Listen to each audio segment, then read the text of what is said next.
Okay, we're still doing membranes because membranes are fascinating. Okay, question. Oh, I should have given you this one at the end of the other video. Sorry. When a bacteria like E. coli, everybody's favorite food contaminant, is grown in a hypertonic.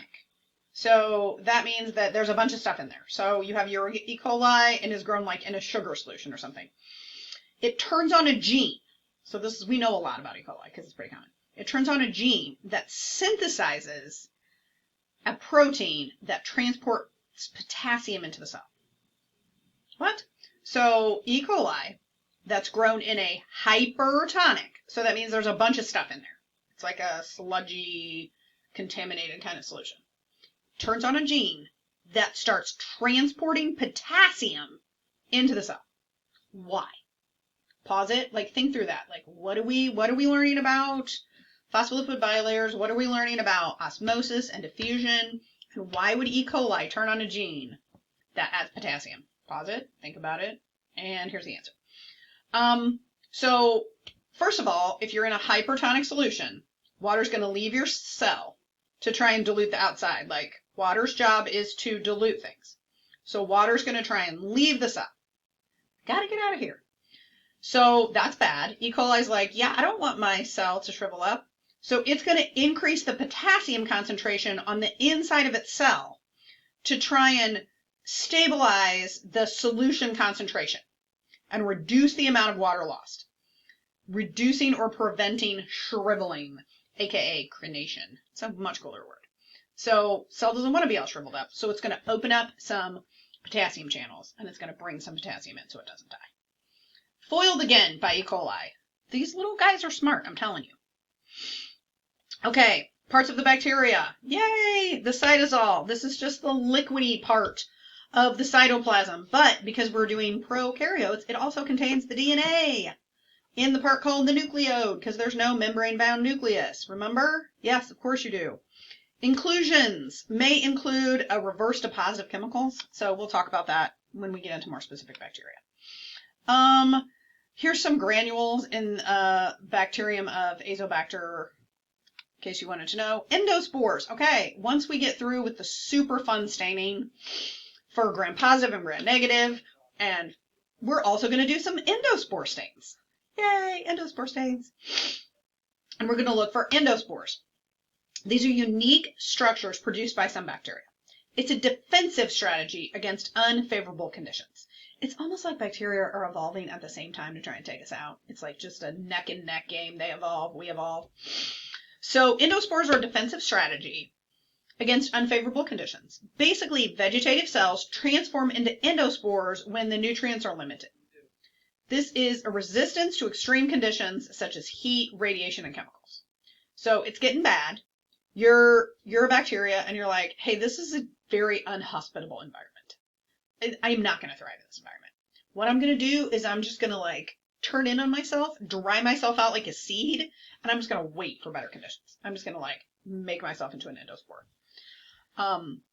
Reasons why this is important is because a lot of times a bacteria, really deadly, nasty ones, can become endospores, and then they're easily transported in terms of things like bioterrorism. I'm not supporting bioterrorism. I'm just telling you that's how these things happen. Like anthrax creates endospores. It looks kind of like this. This is what's going to happen. So it forms some DNA. The DNA is replicated. So let's make a bunch of copies of ourselves.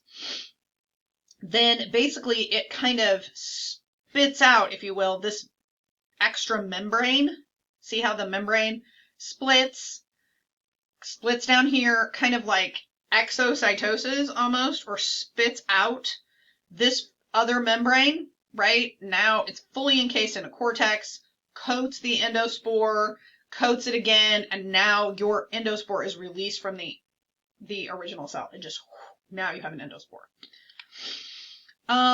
Okay, so non-membranous organelles. Say that a bunch of times fast. So these are things, they don't have a membrane, and they're in organelles, because we are talking about prokaryotes. So we have ribosomes. This is a site of protein synthesis, composed of polypeptides and some ribosomal RNA, of course, because that's the ribosomes. You've got the cytoskeleton, protein fibers, cell division, cell shape, DNA. It helps it move through the environment. Here's the cytoskeleton. Again, we don't have a microscope that does this, so. Okay. Was my, I think I gave it away. So, the 2001 bioterrorist attacks in the United States involved Bacillus anthracis, which is why anthrax is able to survive in the mail. So tell me, how did people mail their senators and Congress? How did they just mail anthrax? How do you just mail anthrax? I sort of already told you the answer, so think about it, pause it, and I will reveal it to you. Because anthrax is capable of forming endospores. Endospores are not metabolically active and therefore do not require water or nutrients. Endospores are also resistant to destruction. They can survive drying, heating, cold, most chemicals, radiation. So everything that goes through the mail, the anthrax is like, yeah, bring it on. So being sent through the mail in an envelope would not harm the anthrax. So you got to think of another way to detect that. Okay, archaea. This is, again, glycocalyces function in the formation of biofilms. Remember we talked about biofilms? These are just going to come back and back when we get into specific diseases.